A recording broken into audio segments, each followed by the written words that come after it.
what the heck's happening over in France? As I understand it, it started with police pulling over a 17-year-old man. I think I'm trying to remember his exact heritage, but of Nigerian or Moroccan descent.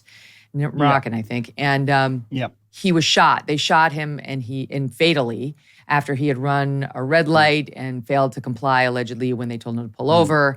And the thing escalated. And now it's turned into several days of fiery, violent protests to the point where Macron had to bring out 45,000 cops in France, which is a big number there, to finally get some sort of peace going. But it's still been pretty violent. Now, I mean, like they have protests in France a lot.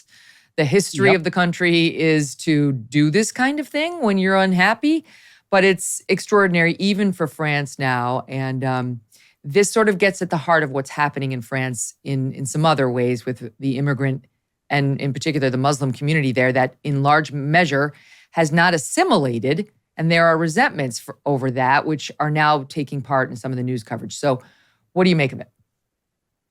Well, I love France. As you know, I had a heart attack in France, and the French medical system saved my life. I was within 15 minutes of death, the very charming Provençal nurse said to me. So I'm very grateful to France, and I would regret if the French state were to collapse. But you have these, what they call the lost territories of the Republic, which are these suburbs where they warehouse the immigrant communities, as you say, mostly Muslim. And basically the writ of the French state does not run there. And when these two sides, the French state and then les banlieues, the immigrant ghettos, when they intersect in bad ways, as they did with this 17-year-old boy, these guys are bust out of there. And they're now the totality of the French cities. I think that was the Place de la Concorde we just said that. So that's the most heart of tourist France. The Champs-Élysées, the great fashion street, they're going down there, they're looting. Those shops are all boarded up. The president has had to cancel a state visit to Germany. And the view on the right is that this stuff is spiraling out of control every time it happens, and that eventually it will consume the whole country. Now, the left, on the other hand, feel it's all, the stuff you hear here, systemic racism and all the rest of it. I was interested in all the celebrities who jumped in on the side of this 17-year-old who got shot. In Annecy, which is just south of Geneva, about 40 minutes south of Geneva, 4 toddlers were stabbed by a Muslim immigrant in a park there, beautiful park. I was in it myself not so long ago, standing there looking at the lake, looking at the Alps behind the lake on the far side and thinking this is about as far from the woes of the world as you could ever get. But it wasn't. Some guy comes in and he stabs 2- and 3-year-old children. And it's interesting to me that doesn't galvanize the media. That doesn't get the celebrity class wanting to weigh in on things in the way. So we're awfully selective about what matters and what doesn't. And that in itself is causing a whole level of cynicism among the French people. Well, now the left is trying to use this incident to sort of say the French are racist, and they've got a racism problem that they now finally have to address. The UN weighs in, Mark, with the following, calling on France to address its, quote, deep issues of racism and discrimination in law enforcement. The UN is in no position to lecture anyone on anything relating to morality, but this is the new narrative that France and its cops are racists.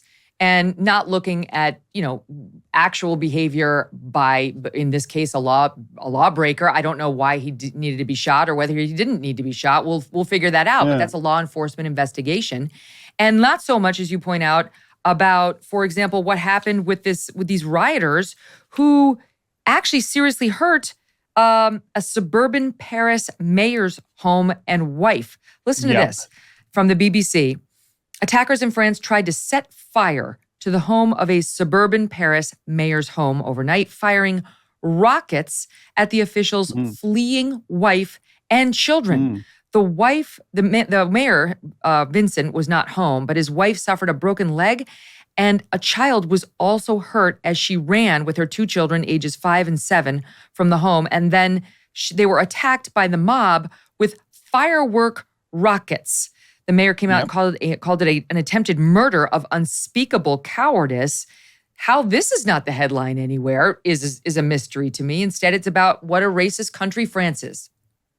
Well, the French police are not in the least bit racist in the sense the UN means. I spent a lot of time in that terrible year, whatever it was, 5 or 6 years ago, when the truck mowed down all those people on Bastille Day in France, and when the priest was decapitated as he was saying mass.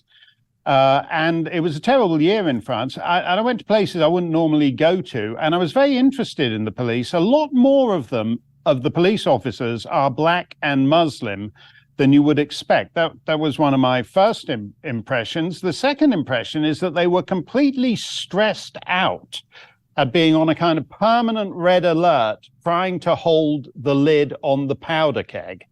There was a slightly absurd. I went to Saint-Tropez, and on the nude beaches there's all these. I was there literally 1 week ago. Yeah, and it's all very nice, and people are lying there on the nude beaches, nude, and then there's guys in the full RoboCop patrolling among them with machine guns, and that is the. And, for me, when I think of Saint-Tropez, it's like always 1967 and Brigitte Bardot. And so I'm trying to wrap my head around this new look Saint-Tropez. And that's the problem. There's a contradiction here. The cynics at the top level of the French state think you can hold this. You can keep these people in these awful barns, which are absolutely terrible, ugly, the ugliest public housing, I think even uglier than, Cabrini Green or whatever in Chicago, terrible, lifeless, soulless places. But the French make the point, well, the Portuguese and the Spanish lived there in the 50s and 60s, and they managed to bust out of there and get themselves a better life. So it's not our fault.